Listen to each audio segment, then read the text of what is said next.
everybody.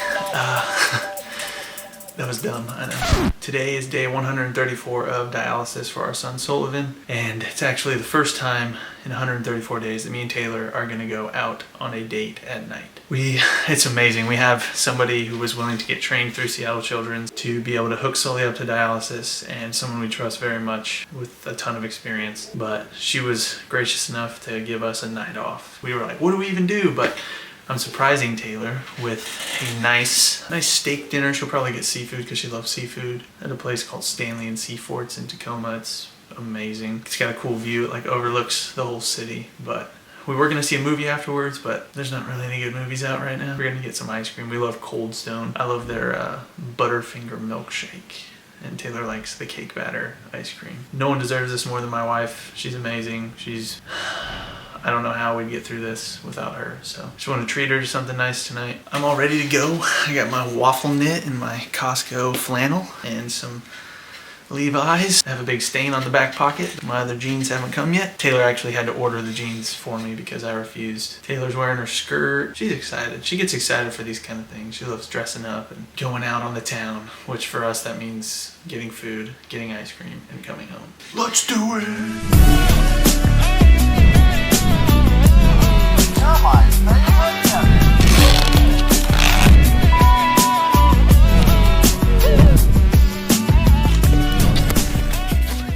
Freedom! It's wild.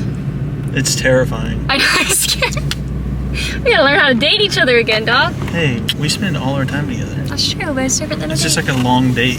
Tayler has no idea where we're going, but I know we're getting dinner in Coldstone. Did I tell you where? It starts with an S. I guessed it, did I not? We're going to Stanley and Seaforts. She guessed it first try. That's where we go every time. That's like our fancy dinner place. We love it. I'm getting a steak. Filet mignon. I like seafood more. I might honestly get like the appetizer sampler. Yeah, I'm allergic to shellfish, so that's not an option for me. So I get it whenever we go to places. Yeah. Woo, let's go. Tell them how you're feeling. Honestly, I'm a little nervous. I've never not been in a nighttime routine that Billy wasn't at. Like, he's done it a couple times with like my parents, just so that I could go do things, but... Wait, say that again? Parents? Parents. Stop it. So I totally trust the woman who's here to help us, but there's still just that like, oh, I hope nothing goes wrong. Sully will do good. I hope he doesn't miss us too much. We're gonna have to get better at this because like there's gonna be times in life where he like stays the night at people's houses and stuff. You can't get the app to load to shut the garage. I also, on Instagram, I asked you guys for some fun questions that we can answer sometime on our date. Maybe once we get ice cream, we can sit in the car and answer these questions. So we'll do that later in the video too. It'll be fun. Here we go. We're going to Coldstone. I'm getting a Butterfinger milkshake. Yes, she knows me so well. What am I getting? You're getting cake batter. Oh yeah, probably with gummy bears. Ooh, gummy bears, huh? Yeah, I like it. Sugar-free. No, not sugar-free. Those are laxatives. Oh, that's a funny Amazon thread if you ever want to read that. It's hilarious. That's true. That is so funny. Yeah. I think we're doing this. Look at that sunset. Billy, we haven't left the house at this time in so long. Yeah, at least 134 days. Since October. And it's almost the end of February. When Tayler and I got married, I never could have imagined the life we've built. I know we don't have a house, careers, tons of money, or any vacations planned, but we have something else beautiful. We've got each other, we've got Sully, who's been the biggest blessing ever to us, and we have a very supportive family that has graciously stepped up to help us navigate the situation we've been dealt. If I could go back and change anything, I don't think I would. We are where we're supposed to be right now. Our child is our ministry, and I know we'll always cherish these days together as a family. This is like a weird restaurant because it's super nice and it like overlooks all of Tacoma, but if you know anything about Tacoma, really sketchy. Yeah, so like we're in the parking lot. It just reeks of the ganja. Gotta run to get inside. Dodge a few bullets. Where's he going? I could take that guy. Oh, I know. He looks like he's going fishing or something. You want to answer a question now? Sure. How did your marriage change? How are you a medically complex kid? I feel like that's a good one for what we're doing today. I would say you got like 100 times better, you know, and I'm not just saying that because I'm on video, you know, like it was good before, but like I had different priorities. I think I was more of like trying to chase the perfect life, trying to find the career that's going to pay me this much so we can have the perfect house. And then we got the house, and then we had to get rid of the house. Just going through like all those things, it just builds you up. A crash course on your priorities. Yeah, because like all the things they always say are like the hardest things on your marriage. It's like moving, having a kid, medical emergency, medical problems, selling your house, whatever, all that stuff. We did all of those in like a span of like 3 months. I feel like it's kind of those moments that refine you. You have to learn how to really communicate and say the things that you need help with, and sometimes those are not really easy conversations, but like I'm really excited for next time around, like if we get to have another baby, because I know like you are so equipped to be a phenomenal dad. It's gonna be cake. Because if you're a dad out there and you're complaining about having a kid, you have nothing to complain about. None of us do. You just do it. Yeah. You just step up and you do it because that's what God calls us to do, and that's what you do for your wife, and that's what you do for your kid. Yeah, I feel like in some ways like my respect for Billy as a husband like maximized, because I watched you walk through like the hardest season of your life with so much grace and like determination, and so then me seeing that was like, gosh, I love him even more. Like I did such a good job picking this man. Boom. And so I feel like while these situations like have the potential in so many different people's lives to like divide, we really looked at it as an opportunity to unite. And there were really hard calls, like even him having to stay home from work. That was really hard, but I was so overwhelmed with everything I was doing before that happened, and everything was happening so quick that he made the hard call to be there for me.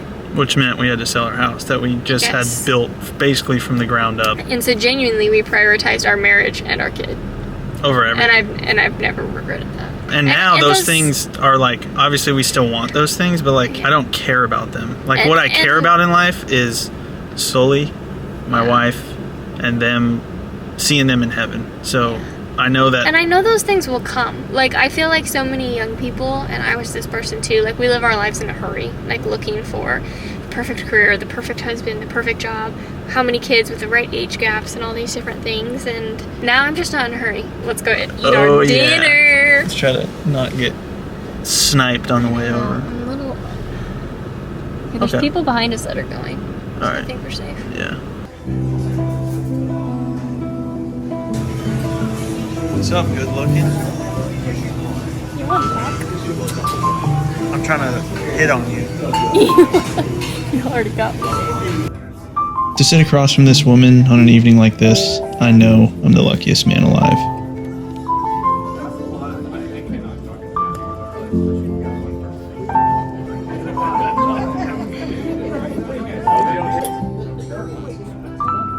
Well, that was so good. So good.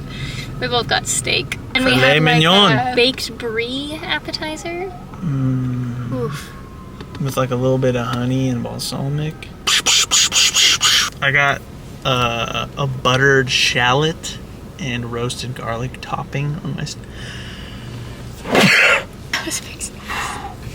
I got crab and béarnaise. It was good. It was funny because we were just saying that restaurant we ate at the week before we had Sully for Billy's birthday, because their birthdays are really close to each other. And it's always weird like walking down memory lane like that. But I've gotten text now that Sully is hooked up. Everything went perfectly. That's a big relief. Now I feel like we can like, at least I can relax a little bit. But we're going to Coldstone now. I love you. I love you, wife. My love language, words of affirmation. Oh man, are we about to have this conversation? Billy's love language, not words of affirmation. No. So I always say things like that and it makes him uncomfortable. And I just don't know how to respond. And it's not that like I don't feel the same way, but when I say it, it sounds cringe. Like when you say it sounds good. Thanks. But like when I say it sounds like I don't mean it, but I do. It's just I don't know how to deliver. You're really good at words of affirmation through writing. I like gifts too. Who doesn't? But we're gonna go get ice cream now. Yeah, I'm gonna go probably get like 1,200 calories worth of ice cream and suck it down in like 3 minutes. That was the world's busiest Coldstone. I decided to be nice and not do a milkshake because that takes forever. I did something crazy. Out of my comfort zone, I would say. How do you feel about your decision? It's amazing. You guys might think it's gross, but it's banana ice cream with Butterfinger. The only thing that sounds worse than that is cake batter ice cream with gummy bears. That is what she got. This is what I get every single time. I just don't understand, like, mixing, like, ice cream with gummies. Well, here's what's fun about it. They freeze. Yeah, and then it hurts your teeth. No, it's delicious. You know what they should do is put dots in ice cream. Dots? Mm-hmm.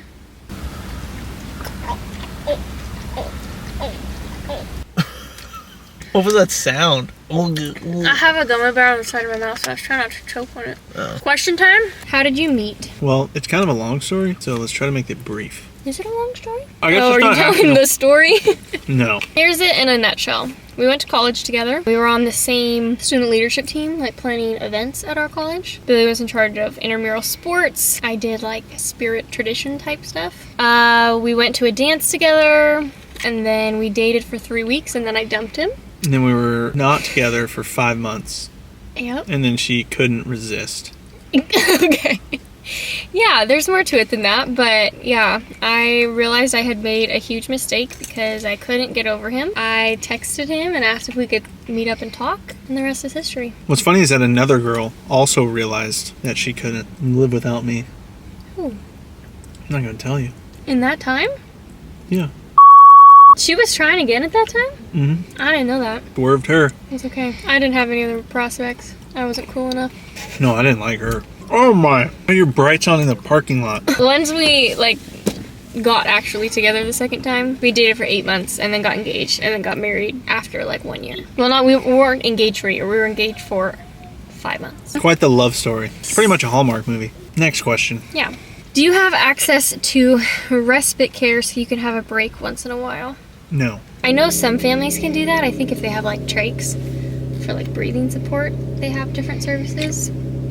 Unfortunately, for what we do, there's not. So it really is, it's a lot to ask of parents. We have a friend who is a peritoneal dialysis nurse. So she is our respite care, I guess. Really, she's just an angel. I can't believe that the Lord put somebody in our life with that expertise. This waffle cone is so good. The last question. If you have other kids, will they have the same thing? That's the question of the century. We don't really know. We've been told it was completely random, but also, we've heard of other families that were told that, and then they had another kid and it happened again. We do know, there are Facebook groups out there. We're part of one called, Parents for Kidney Kids, and then Posterior Urethral Valves, Parents Only. There's, 2 pages that are wonderful. And this is a question that's asked on there, all the time. It's really a mixed bag. I would say of, the 1,200 members of that group, there's probably, 3 or 4 who have had multiple kids with PUV. But the thing is, almost everybody else has not. If you have a girl, you can't get it. Mm-hmm. Just because of, the anatomy of how it works out. If we have a boy, we'd really love a girl. But then there's, this other part of us that really wants a girl because it takes away that risk. Billy and I have always wanted a big family. We're taking it one day at a time right now because our one kid's keeping us on our toes. This is way too much ice cream. I know. Holy cow. Look at this sucker. All right, enough questions. Enough about us. What's next? Probably go home. Maybe drive past our old house. Let's do it. It's dark, but... Yeah. Mixed feelings about that. Mostly okay, though. I feel like I've moved past it. It's just a house. This is so much bigger. I'm gonna hurl. I was never a wild child. Only Billy. We need to stop this. Literally just rambling. We need a podcast where we just let it all out. All right, we're going now. I promise.